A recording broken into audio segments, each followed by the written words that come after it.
ମୋ ସ୍ୱାମୀ ବାହାରେ ଚାକିରି କରନ୍ତି। ସେ 2 ମାସେ 3 ମାସେ ଥରେ ଘରକୁ ଆସନ୍ତି, କିନ୍ତୁ ମୁଁ ଏକୁଟିଆ ଘରେ ରୁହେ। ଭଡ଼ା ଘର। ମୋତେ ବହୁତ ଅସହଜ ଲାଗେ, ବହୁତ କଷ୍ଟ ମଧ୍ୟ ପାଏ, କାରଣ ମୁଁ ବହୁତ ସେକ୍ସି। ମୋତେ ସଦାବେଳେ ଗିଆଁ ଖାଇବାକୁ ପ୍ରବଳ ଇଚ୍ଛା ହୁଏ, କିନ୍ତୁ ଯେହେତୁ ସ୍ୱାମୀ ଘର ପାଖରେ ରୁହନ୍ତି ନାହିଁ, ମୁଁ ବହୁତ କଷ୍ଟ ପାଏ। ତ ଆମ ଘରେ କାମ କରିବା ପାଇଁ ଜଣେ ଚାକର ଥାଏ। ସେ ଚାକରର ବୟସ ପାଖାପାଖି 20 କି 22 ହେବ। ମୟୂରଭଞ୍ଜ ତା ଘର। ସେ କାମ କରେ ଏବଂ ଆମ ଘରେ ମଧ୍ୟ ରୁହେ। କିନ୍ତୁ ଯେହେତୁ ବହୁତ ଦିନ ମୁଁ ଗିଆଁ ଖାଇନଥିଲି, ତେଣୁ ଗିଆଁ ଖାଇବା ପାଇଁ ଯେତେବେଳେ ମୋର ପ୍ରବଳ ଆଗ୍ରହ ହେଲା, ତ ସେଇ ଚାକରକୁ ପଟାଇ କିପରି ତା ପାଖରୁ ମୋ ସ୍ୱାମୀ ନଥିବା ସମୟରେ ମୁଁ ସଦାବେଳେ ଗିଆଁ ଖାଉଥିଲି, ସେହି ବିଷୟରେ ମୁଁ ଆଜି ଡିଟେଲ୍ସ ଆପଣମାନଙ୍କୁ କହୁଛି। ଭିଡ଼ିଓକୁ ଶେଷ ପର୍ଯ୍ୟନ୍ତ ଦେଖନ୍ତୁ। ନମସ୍କାର, ମୁଁ ହେଲି ରୋଜି। ଆପଣମାନେ ଦେଖୁଛନ୍ତି ଆପଣଙ୍କର ପ୍ରିୟ ଚ୍ୟାନେଲ୍ ପ୍ରିୟା ଟ୍ୟୁବ୍ ଚ୍ୟାନେଲ୍। ଏହି ଚ୍ୟାନେଲରେ ଆପଣମାନେ ଏହି ପ୍ରକାର ହଟ୍ ଗିଆଁ ଭିଡ଼ିଓ ସବୁ ପାଇବେ। ଯଦି ଚ୍ୟାନେଲକୁ ଆଜି ପର୍ଯ୍ୟନ୍ତ ସବସ୍କ୍ରାଇବ୍ କରିନଥିବେ, ତେବେ ଦୟାକରି ଚ୍ୟାନେଲକୁ ସବସ୍କ୍ରାଇବ୍ କରିବେ ଏବଂ ପାଖରେ ଥିବା ବେଲ୍ ଆଇକନକୁ ନିଶ୍ଚିତ ଭାବରେ ଚିପିବେ। ତ ଆସନ୍ତୁ, ସମୟକୁ ନଷ୍ଟ ନକରି ଚାକର ପାଖରୁ ସ୍ୱାମୀ ନଥିବା ସମୟରେ ଗିଆଁ ଖାଉଥିଲି, ସେହି ବିଷୟରେ ଡିଟେଲ୍ସ ଆପଣଙ୍କୁ କହୁଛି। ତ ମୋ ସ୍ୱାମୀ କ'ଣ କରୁଥିଲେ ନା, ସେ ହାଇଦ୍ରାବାଦରେ ଚାକିରି କରୁଥିଲେ। ତେଣୁ 2 ମାସେ 3 ମାସେ ଥରେ ଘରକୁ ଫେରୁଥିଲେ। କିନ୍ତୁ ମୁଁ ଏକୁଟିଆ ଆଉ କେତେ ଦିନ ରହିବି? ବହୁତ କଷ୍ଟରେ ମୁଁ ରହୁଥିଲି। ବିଶେଷ କରି ଶୋଇଲା ବେଳେ ମୋତେ ବହୁତ କଷ୍ଟ ଲାଗୁଥିଲା, କାରଣ ଯବାନୀ ବୟସ, ମୋର ବୟସ 30-32 ଏମିତି ହେବ। ତ ଏହି ବୟସରେ ଏକୁଟିଆ ଶୋଇବା କେତେ କଷ୍ଟ, ତାହା ଆପଣମାନେ ନିଶ୍ଚିତ ଭାବରେ ଅନୁମାନ କରିପାରୁଥିବେ। ତେଣୁ ମୋର ଯେତେବେଳେ ବି ଗିଆଁ ଖାଇବାକୁ ଇଚ୍ଛା ହେଉଥିଲା, ମୁଁ କ'ଣ କରୁଥିଲି ନା, ମୋ ଦିଆରେ ହାତ ବୁଲାଉଥିଲି ଏବଂ ମୋ ଦିଆରେ ଆଙ୍ଗୁଳି ପୁରଉଥିଲି। ଏମିତି ସାମାନ୍ୟ ଟିକେ ସୁଖ ମୋତେ ମିଳୁଥିଲା, କିନ୍ତୁ ସମ୍ପୂର୍ଣ୍ଣ ସୁଖ ମୁଁ ପାଇପାରୁନଥିଲି। ତ ଯେଉଁ ମୟୂରଭଞ୍ଜ ପିଲାଟି ଆମ ଘରେ ଥିଲା ଚାକର ହିସାବରେ, ତା'ର ବୟସ 20ରୁ 22 ହେବ। ତେଣୁ ସିଏ କ'ଣ କରୁଥିଲା ନା, ଆମ ଘରେ ତ ରହୁଥିଲା, କିନ୍ତୁ କାମ ଦାମ ସବୁ କରୁଥିଲା। କେବେ କେବେ ଘରକୁ ଯାଏ, କିନ୍ତୁ ଅଧିକାଂଶ ସମୟ ସିଏ ଘରେ ରୁହେ।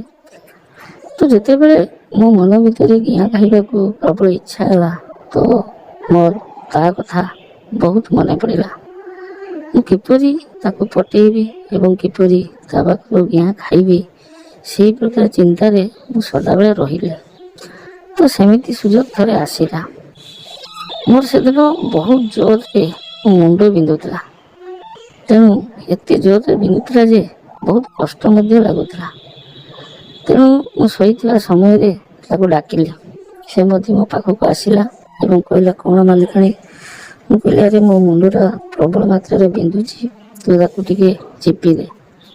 ସେ ବି କ'ଣ କଲା ନା, ମୋ ମୁଣ୍ଡକୁ ଚିପିବାକୁ ଲାଗିଲା। ତାର ସେଇ ଗରମ ହାତର ସ୍ପର୍ଶ ଯେତେବେଳେ ମୋ ମୁଣ୍ଡରେ ପଡ଼ିଲା, ମୋ ଦେହ ପୁରା ଶୀତେଇ ଯାଉଥିଲା। ତେଣୁ କିଛି ସମୟ ସେ ଯେତେବେଳେ ମୋର ଟିପା ଟିପି କଲା, ମୁଁ କ'ଣ କଲି ଯେ ଏଇଟା ହେଉଛି ଠିକ୍ ମୌକା। ତାପରେ ତାକୁ କହିଲି, ଗୋଟେ କାମ କର, ମୋ ଟିକେ ପାଦକୁ ଚିପିଦେ। ତେଣୁ ସେ ମଧ୍ୟ ମୋ ପାଦକୁ ଚିପିବାକୁ ଆରମ୍ଭ କଲା। ମୋ ପାଦରେ ଯେତେବେଳେ ତାର ହାତ ଲାଗୁଥିଲା, ମୋ ଦେହ ପୁରା ଶିହରଣ ହୋଇଯାଉଥିଲା। କିଛି ସମୟ ପାଦ ଚିପି ସାରିଲା ପରେ ମୁଁ କ'ଣ କଲି ନା, ତାର ହାତଟିକୁ ଧରି ମୋ ଉପରକୁ ଟାଣି ନେଲି। ତା ହାତକୁ ଧରି ଯେତେବେଳେ ମୋ ଉପରକୁ ମୁଁ ଟାଣି ନେଲି, ସେ ଲଦିକିନା ମୋ ଉପରେ ପଡ଼ିଗଲା। ସେ ଯେମିତି ମୋ ଉପରେ ପଡ଼ିଯାଇଛି, ମୁଁ ତାକୁ କୁଣ୍ଢେଇ ଧରିଲି।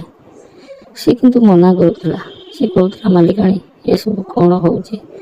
ମୋତେ ଆଦୌ ଏଗୁଡ଼ିକ ଭଲ ଲାଗୁନାହିଁ। ମୁଁ ତାକୁ କହିଲି, ଆରେ ତୁ ଟୋକା ଲୋକଟା, କ'ଣ ତୋତେ ଭଲ ଲାଗୁନି? ଆଜି ମୋତେ ତୁ କେହେଁ। ସେ କହିଲା, ମାଲିକାଣୀ, ଏ କଥା ଯଦି ମାଲିକ ଜାଣିବେ ତେବେ ମୋ ଚାକିରି ଆଉ ରହିବ ନାହିଁ। ମୁଁ ତାକୁ କହିଲି, ଆରେ ତୋ ଚାକିରି କଥା ମୁଁ ବୁଝିବି, ତାପରେ ରହିଲା ମାଲିକ କଥା। ମାଲିକ ତ ଏବେ ଘରେ ନାହାନ୍ତି, ତେଣୁ ସିଏ କେମିତି ଜାଣିବେ ତୁ ମୋତେ ଘେଇଛୁ ବୋଲି। କିନ୍ତୁ ସେ ମନା କରୁଥିଲା। ମୁଁ କିନ୍ତୁ ସେଇ ସମୟରେ ସେ ଯେତେ ମନା କରୁଥିଲା ମୁଁ ତାକୁ ସେତେ ମାତ୍ରାରେ କିସ୍ ଦେବାରେ ଲାଗିଥିଲି। କିଛି ସମୟ କିସ୍ ଦେଇ ସାରିଲା ପରେ ସେ ମଧ୍ୟ ଚୁପ୍ ହେଇଗଲା, କାରଣ ସେତେବେଳକୁ ସେ ହିଟ୍ ହେଇଯାଇଥିଲା। ତେଣୁ ମୁଁ ଆଉ ସମୟକୁ ନଷ୍ଟ ନ କରି ତା ପ୍ୟାଣ୍ଟଟିକୁ ଖୋଲିଦେଲି ଏବଂ ପ୍ୟାଣ୍ଟ ଭିତରୁ ବାହାରିଲା ଗୋଟିଏ ଲମ୍ବା ବାଣ୍ଡଟିଏ। ତାର ସେଇ ଲମ୍ବା ବାଣ୍ଡକୁ ଦେଖି ସାରିଲା ପରେ ମୁଁ ପୁରା ପାଗଳି ଭଳିଆ ହେଇଗଲି। ତାକୁ କ'ଣ କଲି ନା ତଳେ ଶୁଆଇଦେଲି ଏବଂ ସିଧା ତା ବାଣ୍ଡକୁ ନେଇ ମୋ ପାଟିରେ ଲଗେଇଲି ଏବଂ ଚୁଚିବାକୁ ଲାଗିଲି। ସିଏ ସେତେବେଳକୁ ଖାଲି ଉଃ ଆଃ ଏମିତି ହେଉଥିଲା। ତାକୁ ମଧ୍ୟ ବହୁତ ମଜା ଲାଗୁଥିଲା। କିଛି ସମୟ ମୁଁ ତାର ବାଣ୍ଡକୁ ଏମିତି ଚାଟି ସାରିଲା ପରେ ସେ କ'ଣ କଲା ନା ମୋ ବିଆକୁ ଚାଟିବାକୁ ଆରମ୍ଭ କଲା। ମୋ ବିଆରେ ତା ଜିଭ ଲଗାଇ ନିର୍ଦ୍ଦମ ଭାବରେ ଚାଟି ଚାଲିଲା। କିଛି ସମୟ ଏମିତି ଚାଟାଚୁଟି ପର୍ବ ସରିଲା ପରେ ସେ ମୋର ସବୁ ପୋଷାକ ମୋ ଦେହରୁ ଖୋଲିଦେଲା। ମୁଁ ମଧ୍ୟ ତାର ପୋଷାକ ଗୁଡ଼ିକୁ ସବୁ ଖୋଲିଦେଲି। ଆମେ ଦୁଇ ଜଣ ପୁରା ଲଙ୍ଗଳା ହେଇଗଲୁ। ତାପରେ ସେ ମୋର ବଡ଼ ବଡ଼ ଦୁଇଟି ଦୁଧକୁ ଚିପୁଡ଼ିବାକୁ ଲାଗିଲା। ମୋ ଦୁଧର ଅଗରେ ତା ପାଟି ଲଗାଇ ନିର୍ଦ୍ଦମ ଭାବରେ ଚୁଚୁମି ଚାଲିଲା। ଏମିତି କିଛି ସମୟ ଚାଲିଲା। ତାପରେ ମୁଁ ତାକୁ କହିଲି, ମୋତେ ଆଉ ତୁ କଷ୍ଟ ଦେନି, ଏଥର ତୋ ବାଣ୍ଡକୁ ମୋ ବିଆ ଭିତରେ ପଶା। ତାପରେ ମୁଁ ତାକୁ କ'ଣ କଲି ନା ସିଧା ଛିଡ଼ା କରେଇଦେଲି ଏବଂ ମୁଁ ଖଟ ଉପରେ ଶୋଇପଡ଼ିଲି। ସେ କ'ଣ କଲା ନା ତଳେ ଛିଡ଼ା ହୋଇ ତାର ବାଣ୍ଡକୁ ମୋ ବିଆ ଭିତରେ ପଶାଇଲା। 15ରୁ 20 ମିନିଟ୍ ପର୍ଯ୍ୟନ୍ତ ସେ ଘେଇଲା। ତାପରେ ମୁଁ ତାକୁ କହିଲି, ତୁ ଗୋଟେ କାମ କର, ମୋତେ ପଛପଟରୁ ଘେଁ କୁକୁର ଭଳିଆ। ସେ କହିଲା, ହଉ ମାଲିକାଣୀ, ଠିକ୍ ଅଛି। ତାପରେ ମୋତେ ସେ ପେଟେଇ ଦେଲା ଏବଂ ପେଟେଇ ଦେଇ ମୋ ପଛପଟେ ଗାଣ୍ଡି ପଟରୁ ତାର ବାଣ୍ଡକୁ ମୋ ବିଆ ଭିତରେ ପଶାଇଲା। 15ରୁ 20 ମିନିଟ୍ ପର୍ଯ୍ୟନ୍ତ ସେ ସେମିତି ଘେଇଲା। ସେ ସେମିତି ଘେଉଁଥିବା ସମୟରେ ମୋ ବିଆରୁ ସବୁ ରସ ବାହାରିଗଲା, କିନ୍ତୁ ତା ବାଣ୍ଡରୁ ରସ ବାହାରି ନଥିଲା। ତେଣୁ ସେ ମୋତେ ଛାଡ଼ୁନଥିଲା। ମୁଁ କ'ଣ କଲି, ପୁଣି ତା ବାଣ୍ଡକୁ କିଛି ସମୟ ଚାଟିଲି। ତାପରେ ସେ କହିଲା, ମାଲିକାଣୀ, ଗୋଟେ କାମ କରନ୍ତୁ, ଆପଣ ଠିଆ ହୁଅନ୍ତୁ, ମୁଁ ଆପଣଙ୍କୁ ଠିଆ ଠିଆ ଘେଇବି। ମୁଁ କହିଲି, ହଉ ଠିକ୍ ଅଛି। ତାପରେ ମୁଁ ଠିଆ ହେଇ ପଡ଼ିଲି। ସେ କ'ଣ କଲା ନା ମୋର ବାମ ଗୋଡ଼କୁ ଟିକେ ଉପରକୁ ଟେକି ତାର ଲମ୍ବା ବାଣ୍ଡକୁ ମୋ ବିଆରେ ପୁଣି ପଶାଇଲା ଏବଂ ଠିଆ ଠିଆ ପାଖାପାଖି 20ରୁ 25 ମିନିଟ୍ ପର୍ଯ୍ୟନ୍ତ ଘେଇଲା। ତାପରେ ତା ବାଣ୍ଡରୁ ସବୁ ରସ ମୋ ବିଆ ଭିତରକୁ ଚାଲିଗଲା। ଆମେ ସେଦିନ ଏମିତି 2 ଥର ଘିଆଘି ହେଇଥିଲୁ। ସ୍ୱାମୀ ନଥିବା ସମୟରେ ମୋର ଆଉ କିଛି କଷ୍ଟ ହୁଏ ନାହିଁ, କାରଣ ଯେତେବେଳେ ବି ମୋତେ ଘିଆ ଖାଇବାକୁ ଇଚ୍ଛା ହୁଏ ମୋ ଚାକର ମୋ ଇଚ୍ଛାକୁ ପୂରଣ କରିଦିଏ। ବାସ୍, ସ୍ୱାମୀ ଆସିଲେ କେତେ ନ ଆସିଲେ କେତେ। କିନ୍ତୁ ସ୍ୱାମୀର ସୁଖଠାରୁ ମୋ ଚାକର ମୋତେ ଅଧିକ ସୁଖ ଦିଏ, କାରଣ ମୋ ସ୍ୱାମୀର ବାଣ୍ଡଟି ଟିକିଏ ଛୋଟ, କିନ୍ତୁ ମୋ ଚାକରର ବାଣ୍ଡ ବହୁତ ଲମ୍ବା ଏବଂ ସେ ଶକ୍ତିଶାଳୀ। ମୋ ସ୍ୱାମୀ ବହୁତ କମ୍ ସମୟ ଘିଆଘି କରନ୍ତି, କାରଣ 5-7 ମିନିଟ୍ ଘେଇ ସାରିଲା ପରେ ତାଙ୍କ ବାଣ୍ଡରୁ ରସ ବାହାରିଯାଏ। କିନ୍ତୁ ମୋ ଚାକର ମୋତେ ବହୁତ ସମୟ ଧରି ଘିଏ। ଘଣ୍ଟେରୁ 1.5 ଘଣ୍ଟା ପର୍ଯ୍ୟନ୍ତ ସେ ମୋତେ ଘେଇ ଚାଲେ।